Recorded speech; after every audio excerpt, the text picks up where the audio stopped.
aktor na unang crush ni Catherine Bernardo, biglang nagulo ang private life. Alright! Kung di pa po kayo nakasubscribe at share po, follow na lang po para sa update po. Salamat! Naaliw kaming basahin ang mga komento ng netizen tungkol kay Doc Kenneth Hizon na siyang kauna-unahang lalaking naging crush ni Catherine Bernardo. Mismong ang actress ang umamin na first crush niya ang naturang guy noong nasa grade 2 sila sa Flower Lane Montessori Children's House sa Cabanatuan, Nueva Ecija. Ayon sa netizen, tiyak na nagulo ang nananahimik na buhay ngayon ni Doc Kenneth dahil trending siya sa SOCMED at may identity reveal pa bilang isa na ngayong doktor. Noong October 2024 lang siya naging lisensyado dahil naipasa niya ang Physician Licensure Examination o PLE sa Far Eastern University kung saan siya nagtapos ng Medical Technology bilang kanyang pre-med.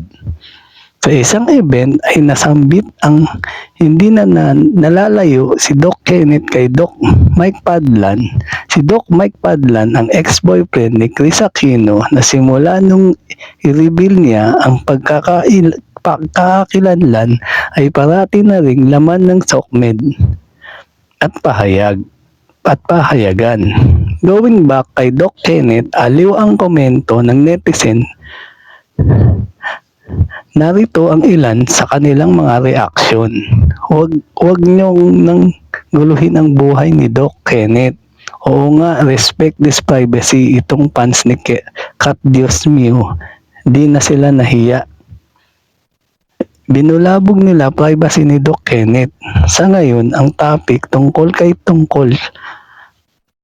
love life niya, kung sino-sino na lang nililink from Alden, Mayor Mark Kyle, Echari, then itong si Doc Kenneth na di naman artista, kinalkalpik at post sa SOCMED media. Yes, busy siya as resident doctor. Ang daldal kasi ni Kathleen, tuloy magulo na mundo ni Doc.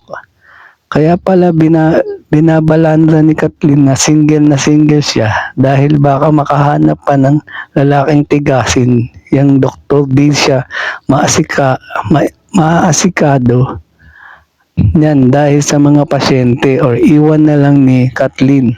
Ang pag-aartista makasama lang yung doktor. Yung yan na ang napili niyang nakakabwisit ng basahin ang kanyang istorya, sobrang masalimuot. Daming detective fan si Scott. Crush lang, binigyan agad ng kahulugan. Grabe, bigla dumami yung follower niya sa IG at isa na ako dun ha. Still single, sabi ng father ni Doc Kenneth Hizon. Maraming nagsabing bagay naman si Kat at Doc Kenneth. Kaya lang baka hindi sanay sa boy showbiz ang guy. Kaya dapat pag-isipang mabuti kung may plano siyang ligawan ang aktres. Swak para sa pamilyang Pilipino ngayong Semana Santa ang pelikulang The Chosen Last Supper na rated PG, patnubay at gabay na magulang mula sa movie ang Television Review and Classification Board. At yan ang totoo. Alright. Thank you for watching po. Follow for more video. Salamat!